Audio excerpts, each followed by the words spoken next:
Dé a chanar sa Gaelic san ghost na bearla. An an luas, ans na herich, tuv sé rosh agus an na níiste tua, sé taibhse nó uadanan taibhse a chluinnear. Taibhse nó taibhse. Chluinnear an fachgal bòcan. Bòcan. An an baine bhúla, uiste gis, éadiscai, baraich, mula agus ar a ggéalf. Agus canar tavasc an an tiirich, colla agus gia. Clúnnear manadh an san an scianach agus mi yes an an níle, dúra agus collasa.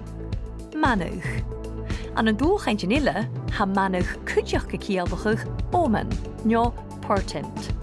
A chanealan sin ach bolwasad gin bhiars des Dualchainntean a dheoir sa Gaelic.